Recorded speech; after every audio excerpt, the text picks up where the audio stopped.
फरमाशा उस्ताद सैद अहमद जी ऐं उस्ताद कासिम बेसरी वारे जी ऐं उस्ताद आचर ढोलक वारे जी ऐं उस्ताद फैरोज गुल जी जेको बाजी मास्टर आहे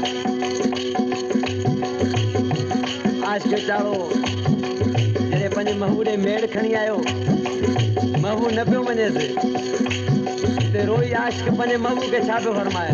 ओ मेड़ुनि मिड़सन साण भला जो परिसी नथो दिलदार सफ़ा को आहीं पत्थर दिल यार सफ़ा को आहीं पत्थर दिल यार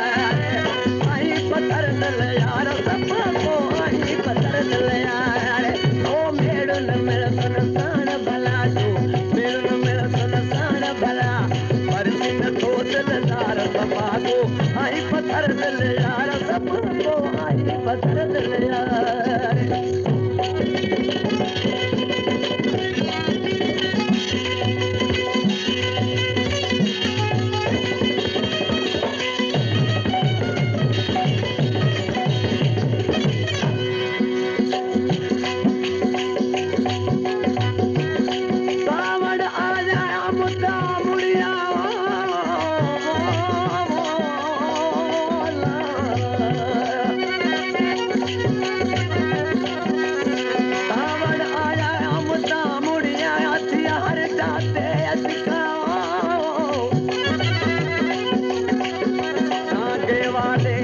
गले में लगे देसा के ठिकाया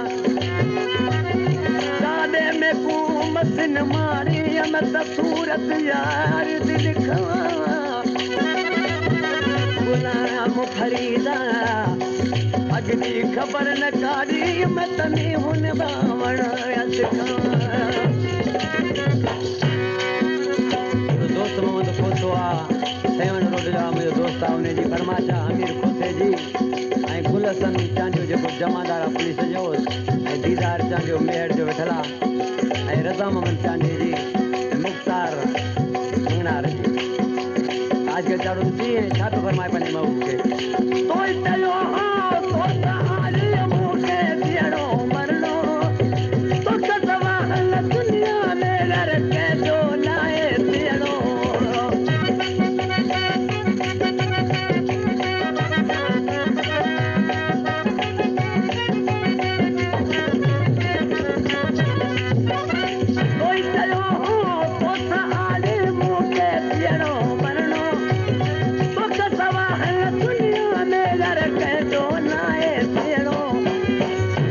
दाते के जावेड़ा तुम दाते के जावेड़ा तुम जको न करार सफा को आई पत्थर दिल यार सफा को आई पत्थर दिल यार आई पत्थर दिल यार सफा को आई पत्थर दिल यार ओ मेड़न में संसार भला जो मेड़न में संसार भला पर सिंह तो दिलदार सफा को आई पत्थर दिल यार सफा को पत्थर दिल यार आई पत्थर दिल यार सफा को आई पत्थर दिल यार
वण कपो तूं मिठड़ा वेही कदे वीचार सपा को आही पत्थर दिल यार सपा को आही पत्थर दिल यार आही पत्थर दिल यार सपा को आही पत्थर दिल यार रिकॉर्डिंग आता मोहम्मद लवारी